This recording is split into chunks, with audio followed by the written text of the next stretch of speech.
ভাইয়েরা আমার, মুসলমানদের সেনাপতি আগে যিনি যুদ্ধ করেন নাই, বক্তব্যও দিতে পারেন না, কথাও বলতে পারেন না, তিনি কি সাহসিকতার পরিচয় দিয়েছেন? ডাক দিয়া বলছেন, বেঈমানের দল,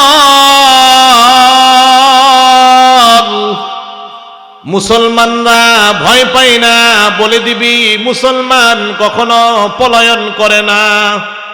60,000 বাহিনীর মোকাবেলা করার জন্য আমার 40,000 লাগবে না, বলে দিবি মুসলমানদের সেনা প্রধান তিনি বলেছেন কেবলমাত্র 60,000-এর মোকাবেলায় একজনকে তিনি ময়দানে নামাবেন। এবার সবাই অপলক নজরে তাকিয়ে আছেন, সবাই অবাক হয়ে গেছেন, এটা কেমন কথা বললেন? যেই মানুষ কথাই বলতে পারে না, তিনি কিভাবে এত বড় সাহসের কথা বললেন? এবার আবু উবাইদা ডাক দিয়া বলতেছেন, ও সাহাবায়ে কেরাম, ও মুসলিম জাতি, তোমরা শুনে নাও, আমি মুসলমানদের সেনাপতি ঘোষণা করেছি, বেঈমানদের মোকাবেলায় কেবলমাত্র একজন সদস্য নামাবো, একজন বাহিনীকে ময়দানে নামিয়ে দিব।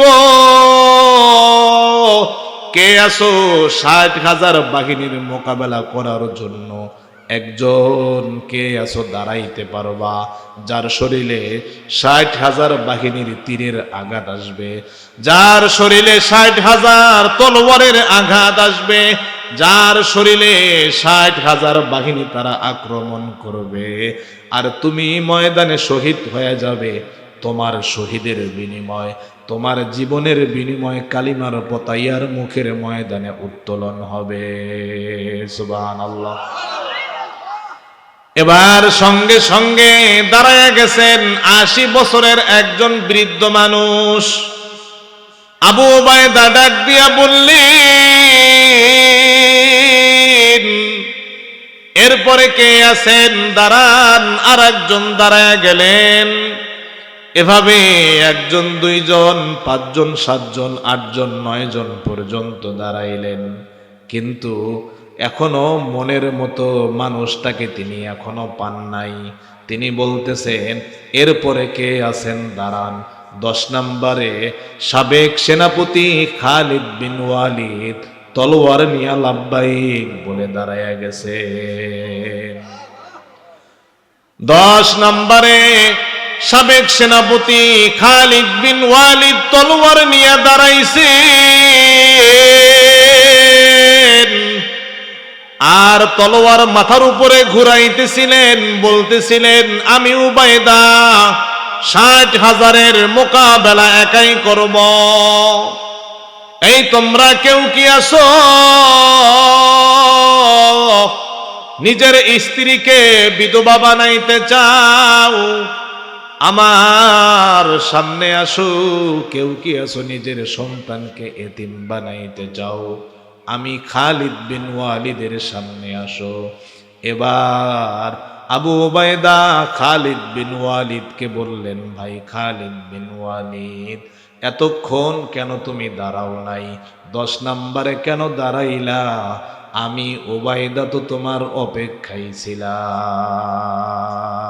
আল্লাহু আকবার। আল্লাহ রাব্বুল আলামিন কোরআনুল কারীমে বলেন, ইয়া আইয়ুহাল্লাযীনা আমানু হাল আদুল্লুকুম আলা তিজারাতিন তুনজিকুম মিন আযাবিন আলীম। আল্লাহ রাব্বুল আলামিন কোরআনুল কারীমের এই আয়াতের মধ্যে বলতেছেন, আল্লাহ বলেন, ও দুনিয়ার মানুষ, আমি আল্লাহ তোমাদেরকে 2টা জিনিসের কথা কি বলে দিব, যেই 2টা জিনিসের উপরে আমল করলে, যেই 2টা জিনিসের উপরে তোমরা যদি ব্যবসা করে কবরে আসতে পারো, আল্লাহ বলেন, মিন আযাবিন আলিম।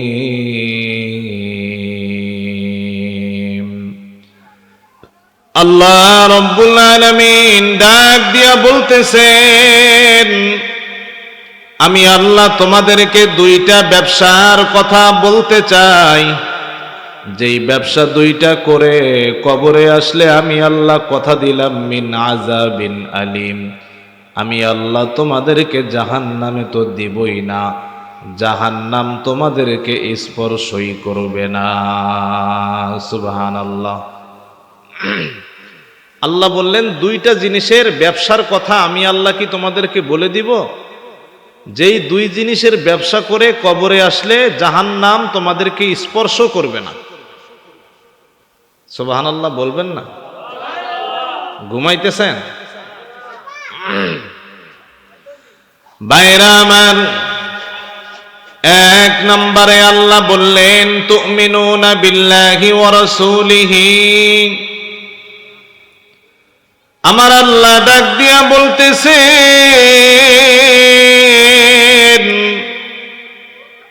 এক নাম্বার হলো আল্লাহ এবং আল্লাহর রাসূলের উপরে এক নাম্বার ঈমান যদি আনতে পারো দুনিয়ার মানুষ, ওই এক নাম্বার ঈমান নিয়া যদি কবরে আসতে পারো, আমি আল্লাহ তোমাকে জাহান্নাম থেকে হেফাজত করব।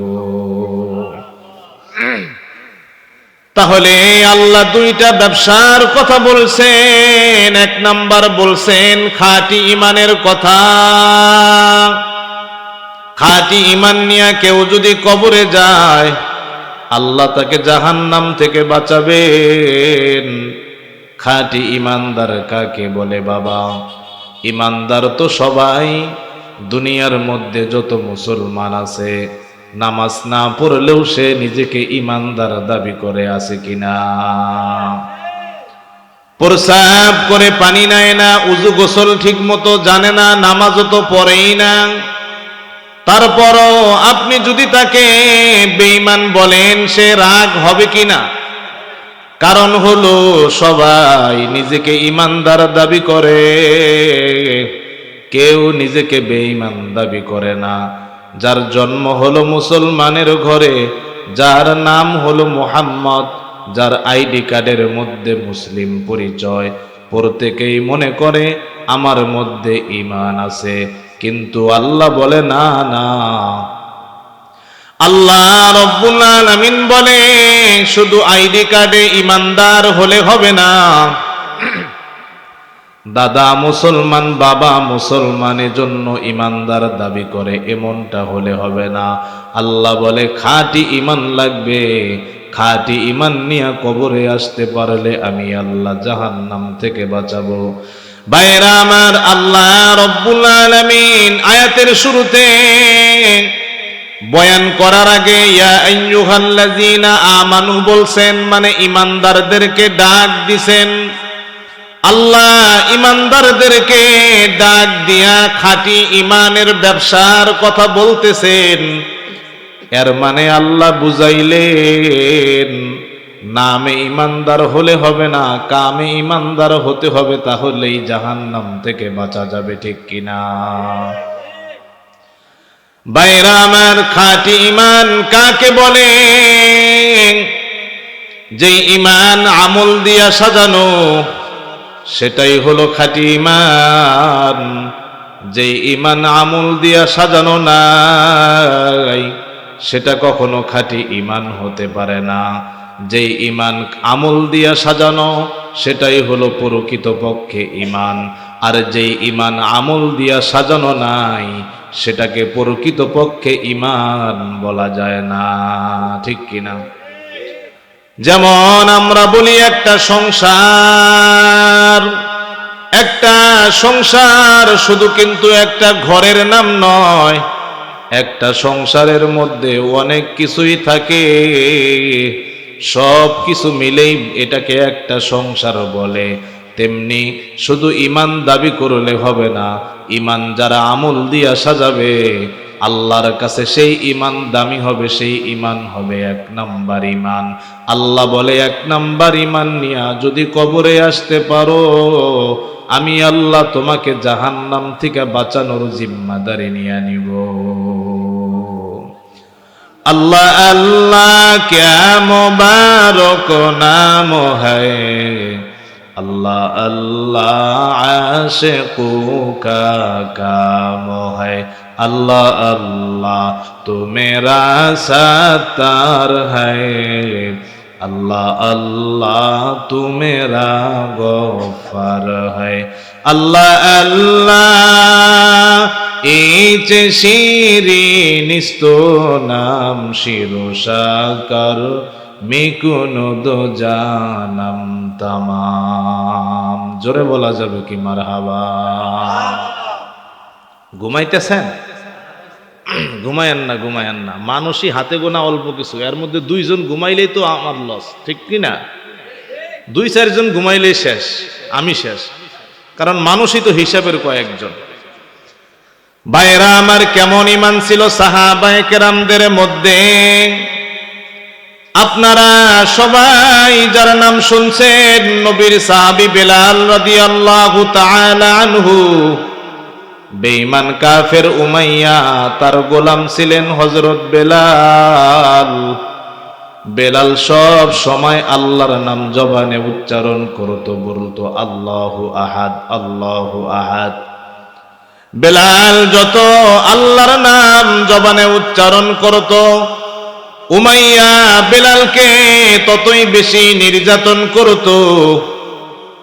একদিন নবীর সাহাবী আবু বকর সিদ্দিক রাদিয়াল্লাহু তাআলা আনহু রাস্তা দিয়া হেঁটে যাইতেছেন। তাকায়া দেখেন বেলাল বলে আল্লাহু আহাদ, আর উমাইয়া তাকে নির্যাতন করে, জুলুম করে। হযরত আবু বকর বেলালের কাছে গেলেন, যাওয়ার পরে ডাক দিয়া বললেন, ভাই বেলাল রে, আল্লাহ আল্লাহ বলার কারণে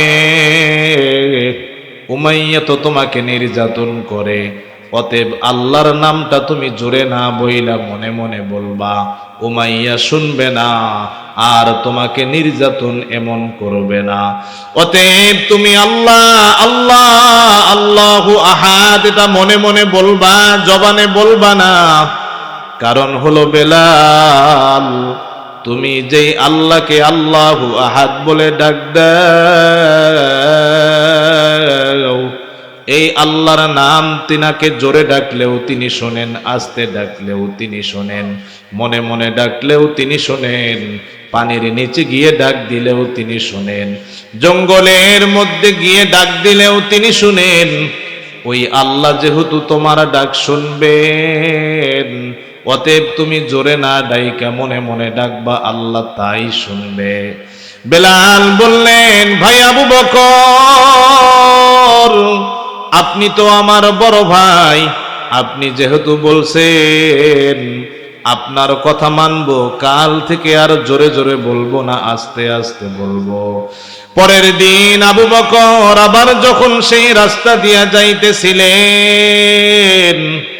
তাকায়া দেখেন বেলাল আজকেও জোরে জোরে বলতেছে আল্লাহু আহাদ, আল্লাহু আহাদ।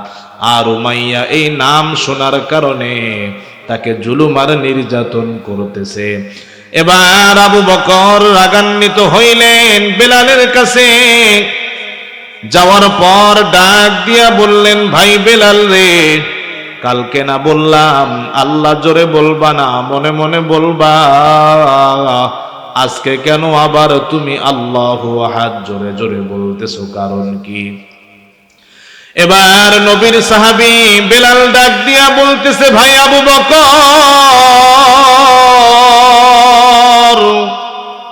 আপনি আস্তে আল্লাহকে ডাকতে বলছেন, আমি কথা দিয়েছিলাম আল্লাহকে আস্তে ডাকবো, কিন্তু আমি অনেক আস্তে ডাকার চেষ্টা করেছি, ডাকতে পারি নাই। কারণ হলো আল্লাহু আহাদ জোরে বইলা যেই মজা পাই, আস্তে বইলা আমি সেই মজা পাই না ভাই আবু বকর। যার কারণে উমাইয়া নির্যাতন করে, জুলুম করে, যা করে করুক, আমি আল্লাহর নাম আস্তে বলতে পারবো না। আমি আল্লাহর উপরে ঈমান আনছি, তার নাম আমি জোরেই বলে যাব। এতে ঈমান, এতে আমার জীবন থাক আর যাক, আমি মনে মনে কখনো বলবো না, আমার রবের নাম আমি মোহাব্বতের সাথে সর্বোচ্চ আওয়াজ দিয়াই বলবো আল্লাহু আহাদ। আওয়াজ দিয়া বলা যাবে কি সুবহানাল্লাহ। হামদে বেহাদ মার খোদায়ে পাকের আকে ইমাদাদে মুশতে খাকের আকে দর দমদমি রুহেরা দাদে আজ তুফান যতু নুহেরা বেপে দর পর জিন্দা পয়দা উকুনত তেফলেরা দার মাহদে গুয়া উকুনত। আওয়াজ দিয়া বলা যাবে কি আল্লাহু আকবার। ঘুমাইতেছেন? এরকম ঈমান লাগবে যে ঈমান দুনিয়ার কোনো কিছুই আপনাকে সেই ঈমান থেকে দূরে সরাইতে পারবে না। যে ঈমান আপনাকে মিথ্যা বলায় না, যেই ঈমান আপনাকে গীবত করায় না, যেই ঈমান আপনাকে সুদ খাওয়ায় না, যেই ঈমান আপনাকে ঘুষ খাওয়ায় না, যেই ঈমান ন্যায়ের পক্ষে, ইনসাফের পক্ষে, আমলের লাইনে আপনাকে ধাবিত করে, এটাই হলো প্রকৃত পক্ষে ঈমান। ঠিক কিনা ভাইরা আমার? তাহলে আল্লাহ বললেন, দুই জিনিসের ব্যবসা করে যদি কবরে আসতে পারো, আমি আল্লাহ তোমাকে জাহান্নামের আযাব দিব না। এক নাম্বার হলো তুমিনুনা বিল্লাহি ওয়া রাসূলিহি, এক নাম্বার হলো খাঁটি ঈমান। খাঁটি ঈমান কাকে বলে? যেই ঈমানের মধ্যে মিথ্যা নাই, যেই ঈমানের মধ্যে গীবত নাই, যেই ঈমানের মধ্যে সুদ নাই, ঘুষ নাই, যেই ঈমানের মধ্যে আছে আমল, ইখলাস। আল্লাহ বলেন, এমন ঈমান নিয়া কবরে আসতে দেরি হবে, আমি আল্লাহ তাকে জান্নাত দিতে দেরি করব না। সুবহানাল্লাহ। দুই নাম্বার বিষয়টা বলে আমি আমার আলোচনা শেষ করব। আল্লাহ ডাক দিয়া বলতেছে,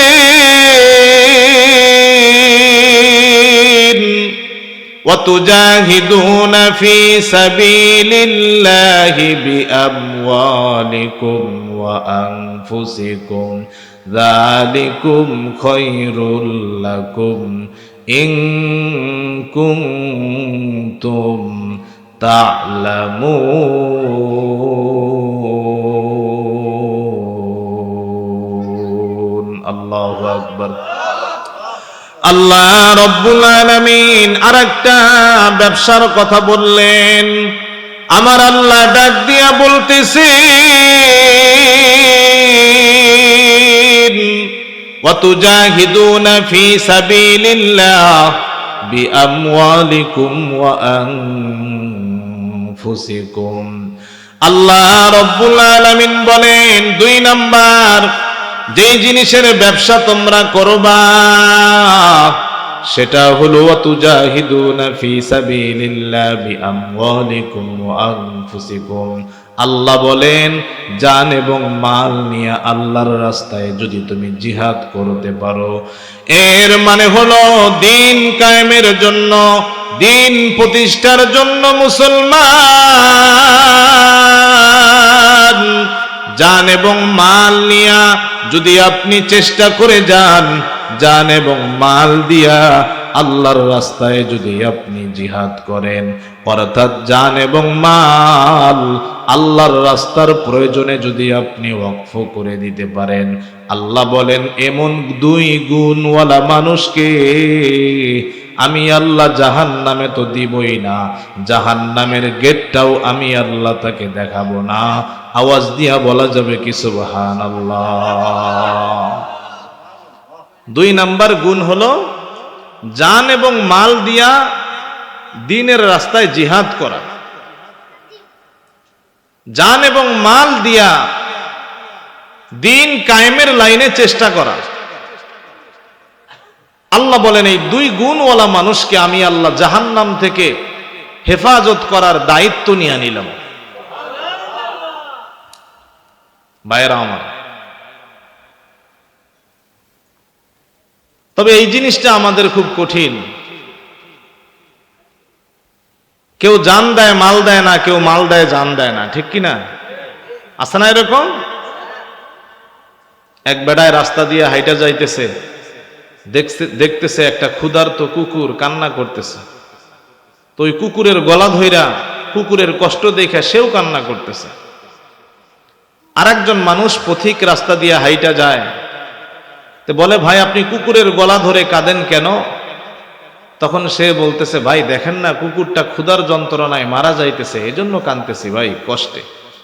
তো ওনার হাতে একটা রুটি ছিল, যে কান্না করতেছে। আগন্তুক ব্যক্তি বললেন যে আপনার হাতের যে রুটি আছে এটাই দিয়ে দেন, কুকুরটা খাক।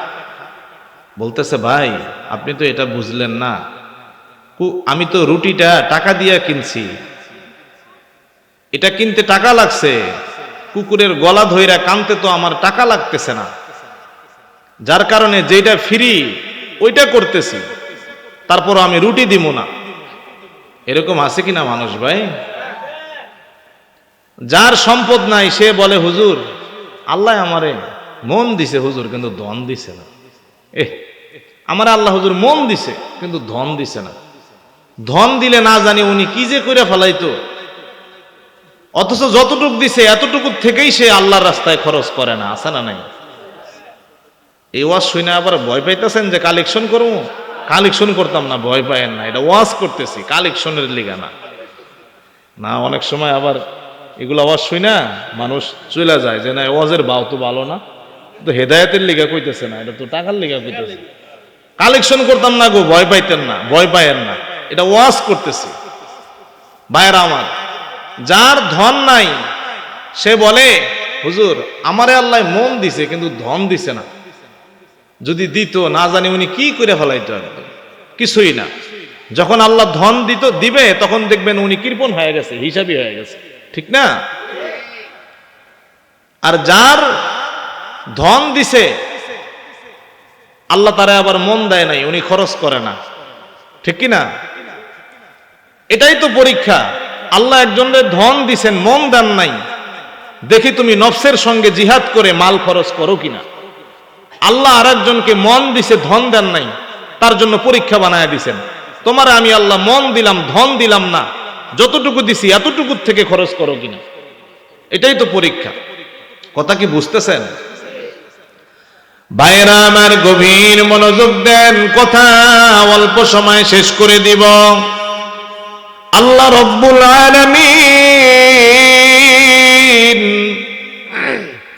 ডাক দিয়া বলতেছেন, ওয়া তুজাহিদুনা ফি সাবিলিল্লাহ বিআমওয়ালিকুম ওয়া আনফুসিকুম।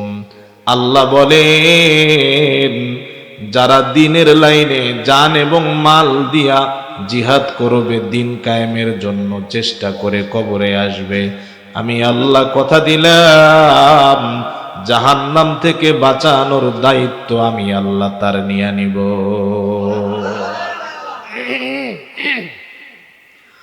সাহাবায়ে কেরাম দিন কায়েমের জন্য কেমন চেষ্টা করেছেন? দিন কায়েমের জন্য সাহাবায়ে কেরাম কেমন চেষ্টা করেছেন? আল্লাহর নবী যখন ইন্তেকাল করলেন, নবীর পরে প্রথম খলিফা হলেন হযরত আবু বকর সিদ্দিক রাদিয়াল্লাহু তাআলা আনহু।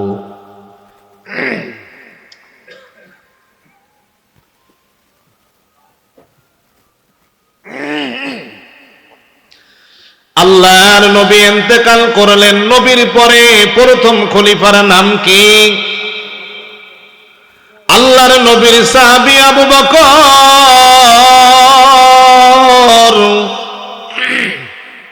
2 বছর তিনি খলিফার দায়িত্ব পালন করলেন। তিনার শাসন আমলে আবু বকর যখন মুমূর্ষ অবস্থায় বিছানায় পড়ে গেলেন, রোম পারস্যের বাদশাহ হেরাক্লিয়াস তিনি আবু বকরকে চিঠি লিখলেন, ও খলিফাতুল মুসলিমিন আবু বকর, তোমার নবী থাকা অবস্থায় মদিনায় আমি আক্রমণ করতে পারি নাই তোমার নবীর কারণে। তোমার নবী ইন্তেকাল করছে, তুমিও এখন অসুস্থ, বিছানায় পড়ে আছো, মুমূর্ষু রোগী। আমি হেরাক্লিয়াস ঘোষণা দিলাম, মদিনায় আমি 3,60,000 বাহিনী নিয়ে আক্রমণ করব। মুসলমানদের নাম নিশানা দুনিয়া থেকে ধূলিসাৎ করে দিব। আবু বকর যখন এই চিঠি হাতে পাইলেন, চিঠি পাওয়া মাত্র মুমূর্ষু রোগী আবু বকর সিদ্দিক রাদিয়াল্লাহু তাআলা আনহু সঙ্গে সঙ্গে দাঁড়ায়া গেলেন। আল্লাহু আকবার।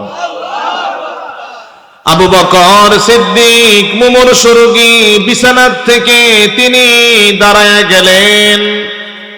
মদিনার মধ্যে তিনি ঘোষণা করে দিলেন, ও মদিনার মুসলমানেরা শুনে নাও, পারস্যের বাদশাহ হেরাক্লিয়াস আমার কাছে খবর দিছেন 3,60,000 বাহিনী নিয়ে মদিনায় আক্রমণ করবে। এবার আবু বকর ঘোষণা দিলেন, ও সাহাবায়ে কেরাম শুনে নাও, কেউ কি আছো রোম পারস্যের বাহিনীদের মোকাবেলা করে আল্লাহর নবীর রেখে যাওয়া দিনকে তোমরা হেফাজত করবে, আল্লাহর নবীর রেখে যাওয়া ইসলামকে তোমরা হেফাজত করবে। আবু বকর ঘোষণা দেওয়ার পর সঙ্গে সঙ্গে একজন দুইজন নয়, 40,000 সাহাবী সঙ্গে সঙ্গে তৈরি হয়ে গেলেন। আওয়াজ দিয়া বলা যাবে কি সুবহানাল্লাহ।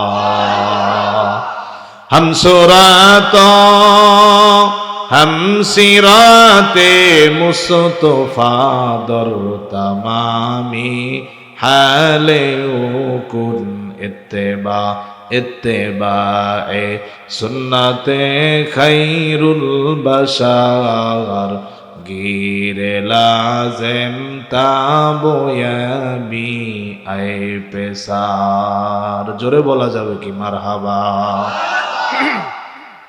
বাইরা আমার 1,000 2,000 নয়, মুমূর্ষু খলিফা আবু বকর যখন ঘোষণা দিলেন 40,000 সাহাবী তৈরি হয়ে গেলেন। কয়জন সাহাবী?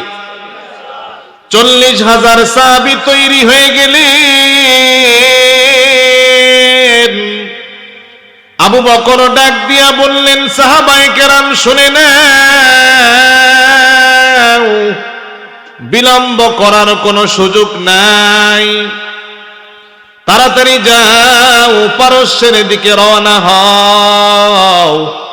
তাদের বাহিনী মদিনায় আক্রমণ করবে, রাস্তায় তাদেরকে ব্যারিকেড দিতে হবে, মোকাবেলা করতে হবে। যাইতে যাইতে 40,000 সাহাবী ইয়ার মুখের ময়দানে চলে গেলেন।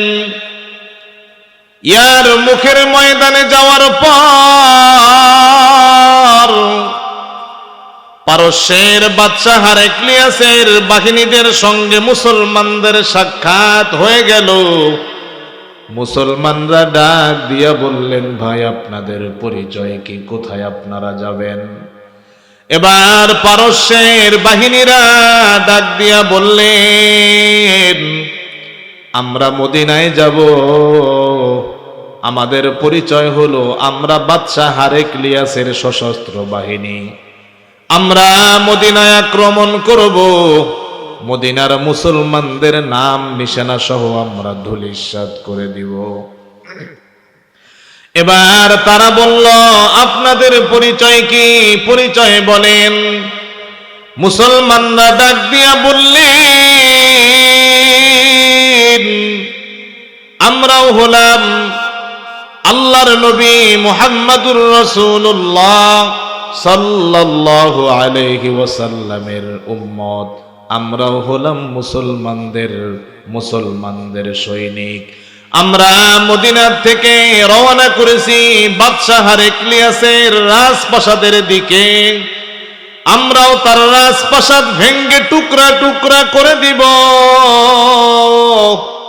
এবার বাদশাহ হেরাক্লিয়াসের বাহিনীরা বুঝতে পারলো এরা তো মুসলমান, এরাই আমাদের দুশমন, অতএব এদের সঙ্গে এখানে যুদ্ধ শুরু করতে হবে। এবার তারা বলল আপনাদের সঙ্গে আমরা এখানেই যুদ্ধ করব।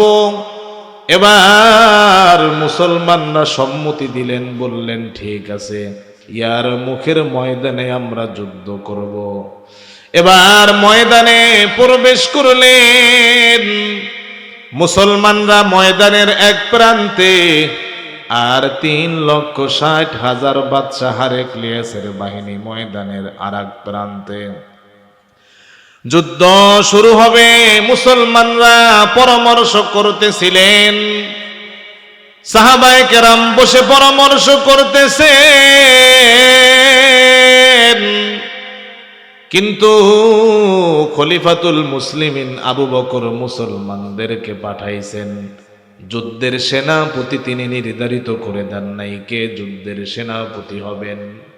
এটা নিয়ে আলোচনা চলতেছে, কে যুদ্ধের নেতৃত্ব দিবে, সেনাপতি কে হবে। সাহাবায়ে কেরামের মধ্যে একজন লাব্বাইক বলে দাঁড়াইলেন, তার নাম হলো খালিদ বিন ওয়ালিদ।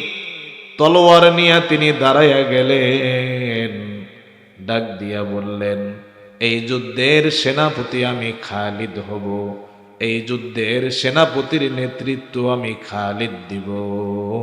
আওয়াজ দিয়া বলা যাবে কি আল্লাহু আকবার। এমন খবর শোনা মাত্র দেখা মাত্র সাহাবায়ে কেরাম মুসলমানেরা হাসাহাসি শুরু করে দিলেন। কারণ হলো তারা ভালো করেই জানেন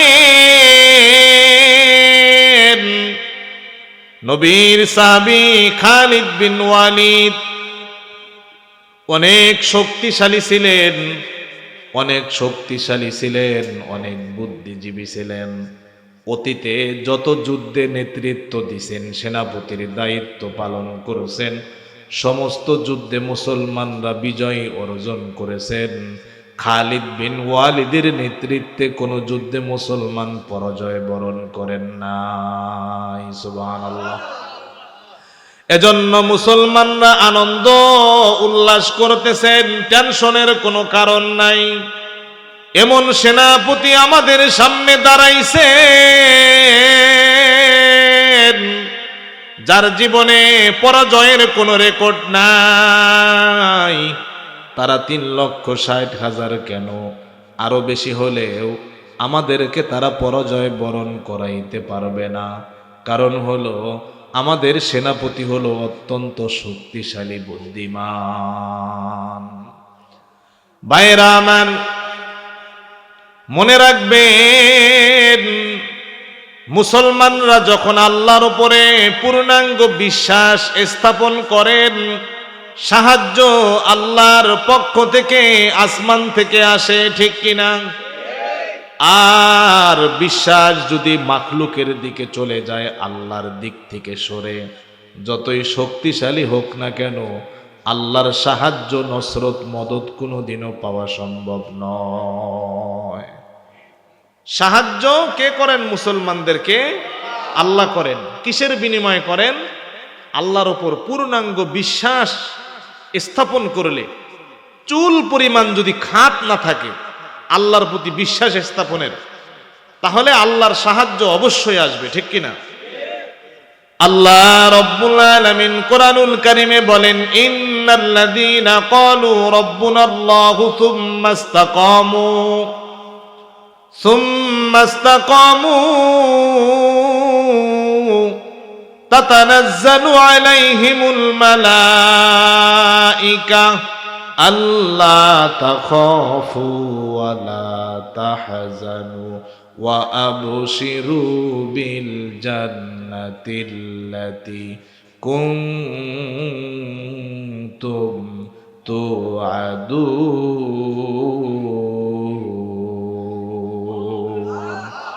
এই কালামে জিন্দা কুরআনে হাকিম হিকমতে উলা ইয়াজালাসাতু কদিম জামিউল ইলমি ফিল কুরআনে হাকিম তাকাযারাত আনহু আফহামুর রিজালি বাখা কুরআন কালামুল্লাহ বাশুনু কদিমাস্তি নইনো। জোরে বলা যাবে কি মারহাবা। এবার সাহাবায়ে কেরাম আনন্দ উল্লাস করতেছেন, আমরা বিজয় অর্জন করব, আমাদের সম্বল হলো সেনাপতি অনেক ভালো। আমার আল্লাহ নারাজ হয়ে গেছেন মুসলমান।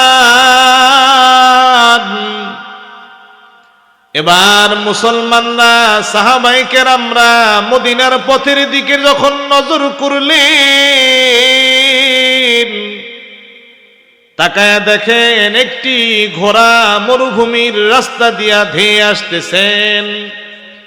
ইয়ার মুখের ময়দানের দিকে সাহাবায়ে কেরামদের কাছে এসে ঘোড়াটা থামলেন। সেখানে আসার পর ঘোড়াটা মুখ থেকে একটা চিরকুট দিলেন, একটা কাগজ দিলেন। খালিদ বিন ওয়ালিদ মুসলমানদের সেনাপতি কাগজটা খুললেন। কাগজটা খোলার পরে দেখতেছেন কাগজের মধ্যে 5টি কথা লেখা। কয়টি কথা? 1 নাম্বার হলো কাগজের মধ্যে লেখা, মুসলমান জাতি তোমরা শুনে নাও, তোমাদের রেখে আসা খলিফা হযরত আবু বকর তিনি তো ইন্তেকাল করছেন। 2 নাম্বার লেখা হলো তোমাদের বর্তমান খলিফা হযরত ওমরকে বানানো হয়েছে। 3 নাম্বার লাইনে লেখা হলো 3 নাম্বার লাইনে লেখা হলো এই যুদ্ধের সেনাপতি খালিদ বিন ওয়ালিদ, তাকে সেনাপতির পদ থেকে অব্যাহতি দেওয়া হয়েছে। 4 নাম্বার লাইনে লেখা খালিদ বিন ওয়ালিদ জীবনে আর কোনোদিন কোনো যুদ্ধের সেনাপতির দায়িত্ব নিতে পারবে না। 5 নাম্বার লাইনে লেখা তোমাদের বর্তমান এই যুদ্ধের জন্য সেনাপতি বানানো হয়েছে তোমাদের মধ্যে একজন সাহাবী যার নাম হলো আবু উবায়দা। আওয়াজ দিয়া বলা যাবে কি আল্লাহু আকবার। এবার আবু উবায়দার নাম শোনার পর সাহাবায়ে কেরামের হাসি ঠাট্টা মশকারি সব বন্ধ হয়ে গেল। কারণ হলো আবু উবায়দা এমন সাহাবী ছিলেন কোন যুদ্ধে তিনি সেনাপতির দায়িত্বই পালন করেন নাই।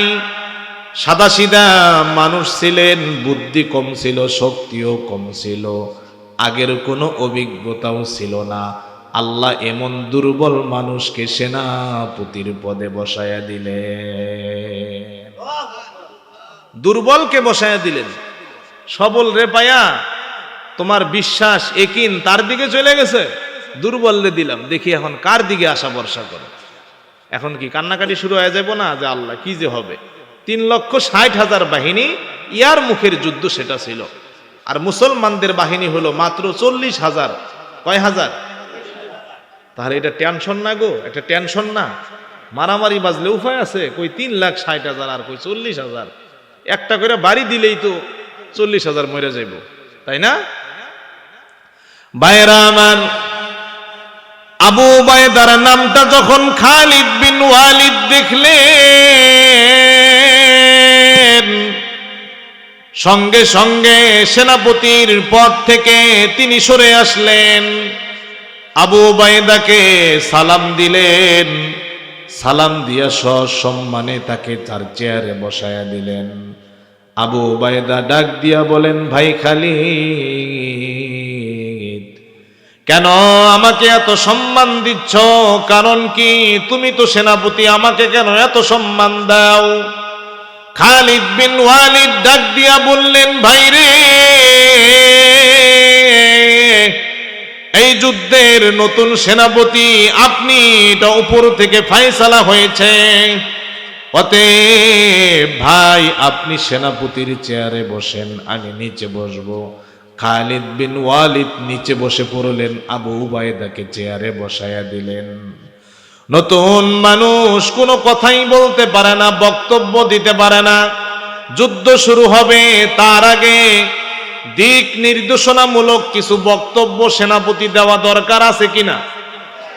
তিনি কোনো কথাই বলেন না, চুপ করে বসে আছেন মাথা নিচু করে, আর চোখের পানি ছেড়ে দিয়ে তিনি কান্না করতেছেন। ইতিমধ্যে বেঈমানরা মনে করছে মুসলমানরা ভয় পাইছে, কেননা মুসলমানরা এখনো কেন ময়দানে আসে না, সময় তো ওভার হয়ে যাইতেছে। এবার ওই বিধর্মীদের বাদশাহ হেরাক্লিয়াসের সেনা প্রধান তিনি একজন দলের প্রতিনিধি পাঠাইছেন, যাও তুমি মুসলমানকে ঘোষণা দাও। তারা মনে হয় ভয় পেয়েছে, তাদেরকে খবর দাও ভয়ের কোনো কারণ নাই। আমি সেনা প্রধান 3,60,000 বাহিনী দেখে তারা ভয় পাইছে, ভয়ের কোনো কারণ নাই। আমি 3,60,000 বাহিনী নামাবো না, 3 লাখ বাহিরে রাখবো, মাত্র 60,000 যুদ্ধের জন্য ময়দানে নামাবো, তারপরও যেন মুসলমান ভয়ে পলায়ন না করে। এবার ওই সেনাপ্রধানের প্রতিনিধি মুসলমান সেনাপতির কাছে এসে বললেন, ডাক দিয়া বলতেছেন, আবু উবাইদা টেনশনের কোনো কারণ নাই, ভয়ের কোনো কারণ নাই। আমাদের সেনাপ্রধান ঘোষণা করেছি 3,60,000 বাহিনী ময়দানে নামাবেন না, তোমরা যেন ভয়ে পলায়ন না করো, মাত্র 60,000 নামাবে, 3 লাখ নামাবে না। এবার ওই আবু উবাইদা মুসলমানদের সেনাপতি, যিনি কোনো কথাই বলতে পারেন না, চুপ করে বসে আছেন, বক্তব্যই দিতে পারেন না, তিনি এবারে ডাক দিয়া বলতেছেন, এ বেঈমানের দল, তোমার সেনাপ্রধানকে বলে দিবা তিনি তো 60,000 বাহিনী ময়দানে নামাবেন। যা বলবা আবু উবাইদা ঘোষণা করেছে মুসলমানদের সেনাপতি, তিনিও তার বাহিনী 40,000 নামাবে না, তিনি তোমাদের 60,000 বাহিনীর মোকাবেলা করার জন্য মাত্র একজন মুসলমানকে নামায়া দিবে, আর 39,999 জনকে বাহিরে রাখবে। আওয়াজ দিয়া বলা যাবে কি আল্লাহু আকবার। বাদশাহ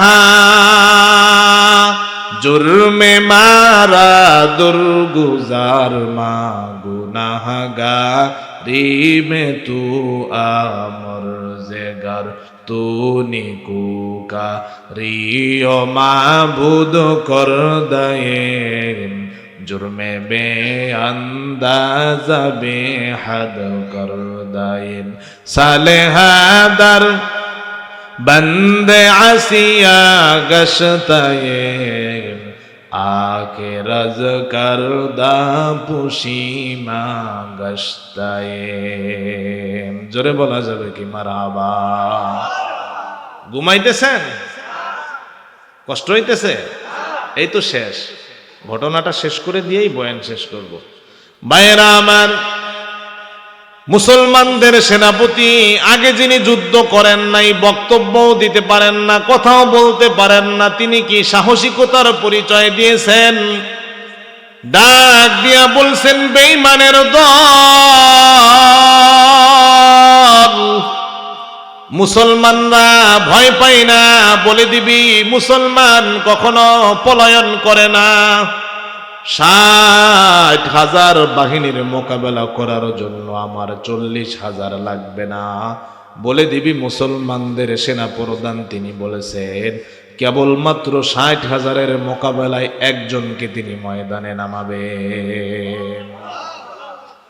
এবার সবাই অপলক নজরে তাকিয়ে আছেন, সবাই অবাক হয়ে গেছেন, এটা কেমন কথা বললেন? যেই মানুষ কথাই বলতে পারে না, তিনি কিভাবে এত বড় সাহসের কথা বললেন? এবার আবু উবাইদা ডাক দিয়ে বলতেছে,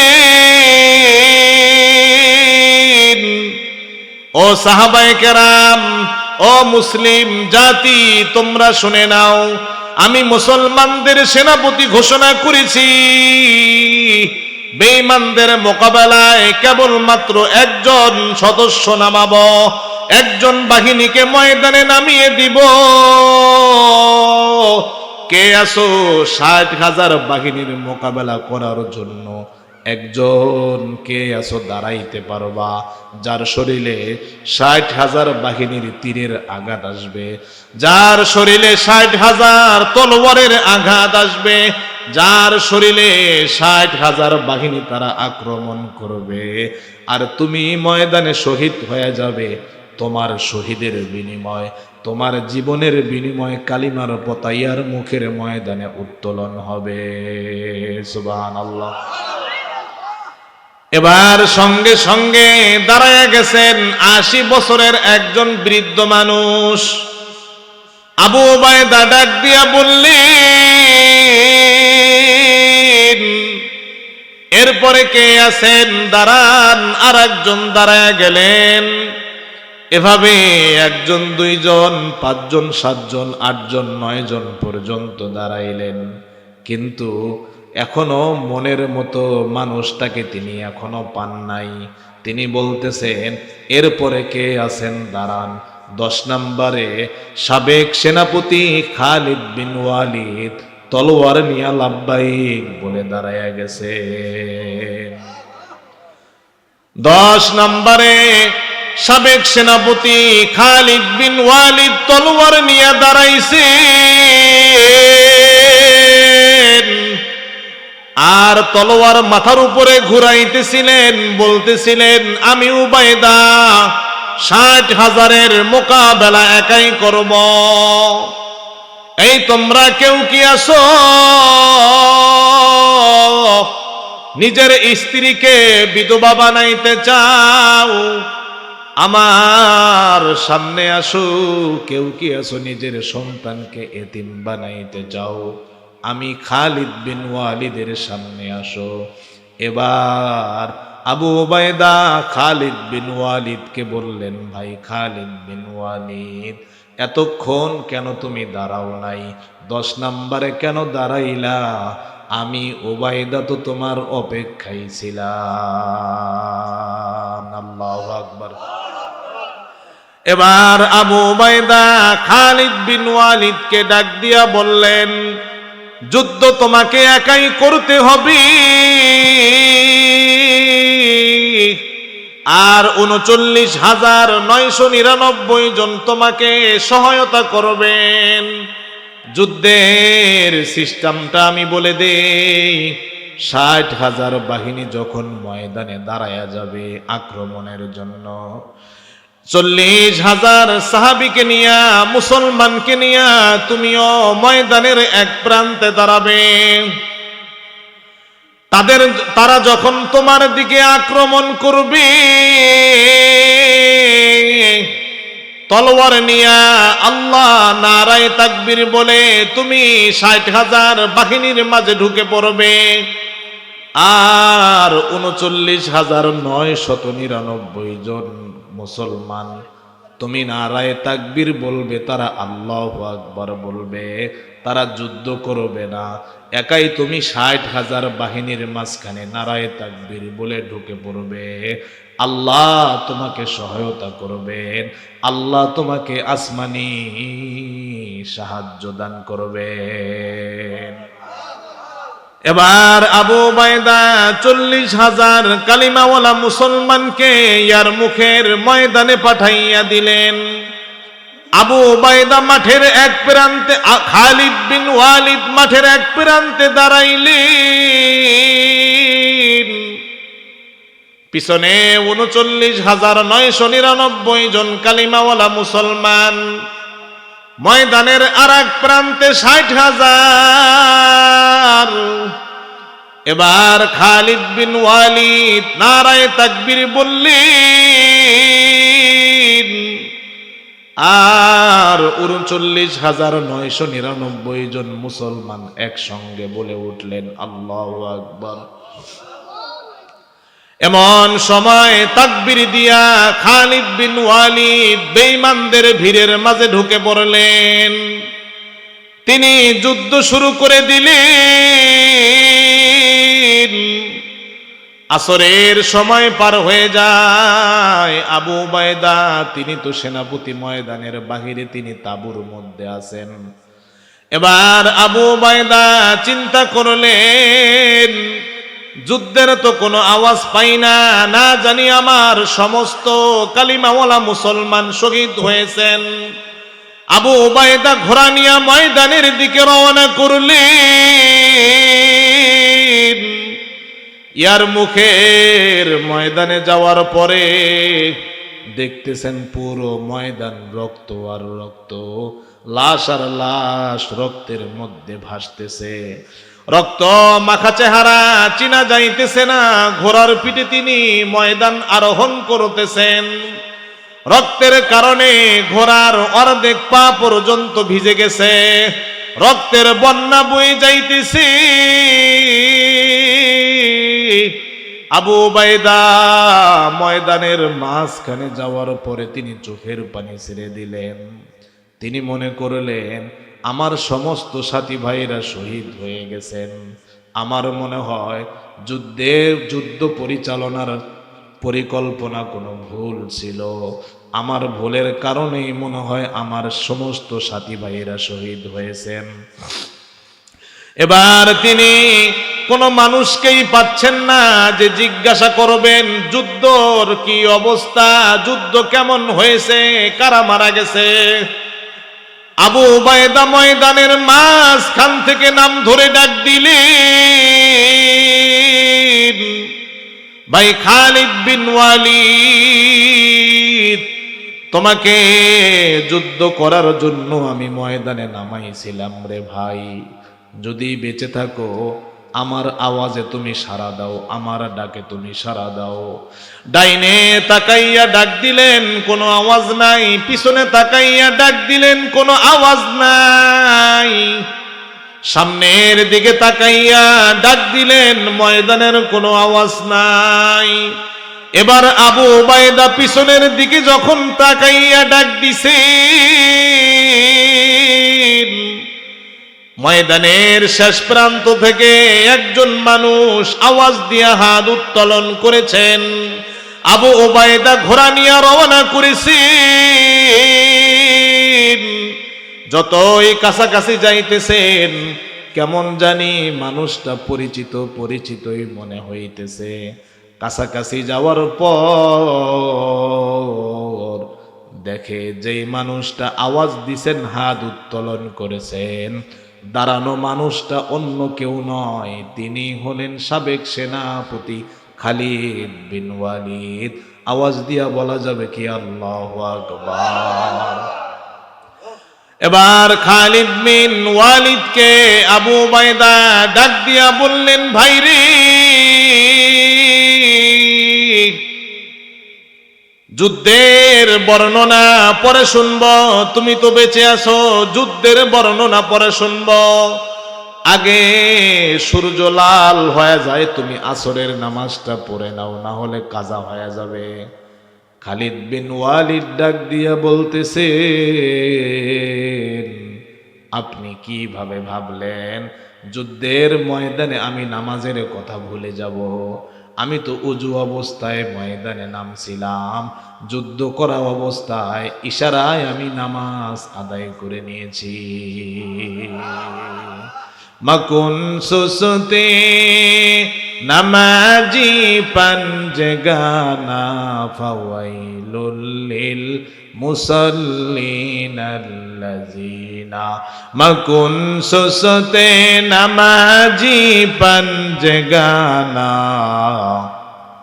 ফাওয়াইলুল লিল মুসাল্লিনাল্লাযিনা না। দারি দুনিয়া কসে বেগম না বাসত, আগার বাসদ বনিয়া দম না বাসদ।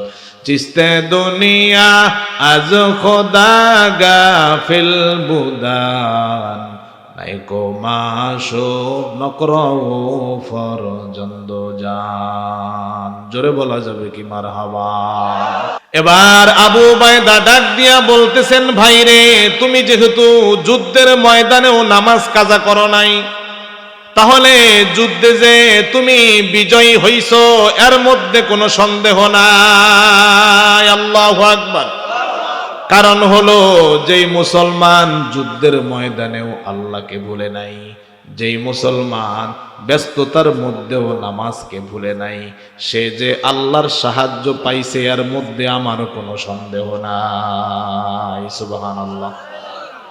এবার আবু উবাইদা ডাক দিয়া বললেন, ভাই খালিদ বিন ওয়ালিদ, এবার তুমি যুদ্ধের বর্ণনা দাও। খালিদ বিন ওয়ালিদ ডাক দিয়া বললেন, ও মুসলমানদের সেনাপতি, আপনি যেভাবে শিখাইয়া দিছেন আমি সেভাবেই করেছি। 40,000 সাথী নিয়ে আমি ময়দানের এক প্রান্তে দাঁড়াইছি, নারায়ে তাকবীর বলেছি, আমার সাথীরা আল্লাহু আকবার বলেছে, আর বেঈমানদের মাঝখানে আমি ঢুকে পড়েছি।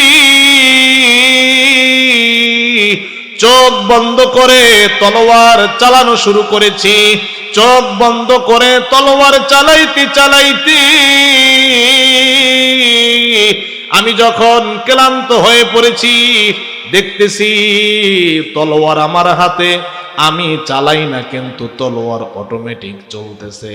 চোখটা খুইলা দেখি 1000 2000 নয়, বেঈমান 60,000 কচু কাটা হয়ে গেছে। আরো জোরে বলেন আল্লাহু আকবার। ভাইরা আমার, সাহাবায়ে কেরাম দিনের জন্য এতটুকু কোরবানি করেছেন, চুল পরিমাণ জীবনের মায়া করেন নাই। দিন রক্ষার জন্য, দিন প্রতিষ্ঠার জন্য জান দেওয়া লাগলে জান দিছেন, মাল দেওয়া লাগলে মাল দিছেন। তারপরও নবীর রেখে যাওয়া দিন হেফাজত করার ক্ষেত্রে চুল পরিমাণ তারা পিছপা হন নাই, ঠিক কিনা? এজন্য আল্লাহ বলেন, ইয়া আইয়ুহাল্লাযীনা আমানু হাল আদুল্লুকুম আলা তিজারাতিন তুনজিকুম মিন আযাবিন আলীম। আল্লাহ ডাক দিয়া বলতেছেন, ও দুনিয়ার ইমানদারেরা, আমি আল্লাহ তোমাদেরকে 2টা ব্যবসার কথা কি বলে দিব, যেই 2টা ব্যবসা করলে তুমি জাহান্নাম থেকে বাঁচতে পারবা। 1 নম্বরে আল্লাহ বললেন, তুমিনুনা বিল্লাহি ওয়া রাসূলিহি। 1 নম্বরে আল্লাহ বললেন, খাঁটি ঈমানের ব্যবসা করে যদি কবরে আসতে পারো। 2 নম্বরে আল্লাহ বললেন, ওয়া তুজাহিদুনা ফি সাবিলিল্লাহ বিআমওয়ালিকুম ওয়া আনফুসিকুম। জান এবং মাল, আমার দেওয়া জান এবং মাল যদি দিনের রাস্তায় খরচ করতে পারো, দিনের রাস্তায় জান এবং মাল দিয়া তুমি যদি জিহাদ করতে পারো, দিন এবং ইসলাম কায়েমের জন্য জান এবং মাল যদি তুমি ওয়াকফ করতে পারো, আমি আল্লাহ কথা দিলাম, মিন আযাবিন আলীম, আমি আল্লাহ জাহান্নাম থেকে বাঁচানোর জিম্মাদারি আমি তোমার নিয়ে নিব। আরো জোরে বলেন সুবহানাল্লাহ। মুসিবতে না পাই যদি, মুসিবতে না পাই যদি, করুণা তোমার, কবরে হাসরে কি হবে আমার, কবরে হাসরে।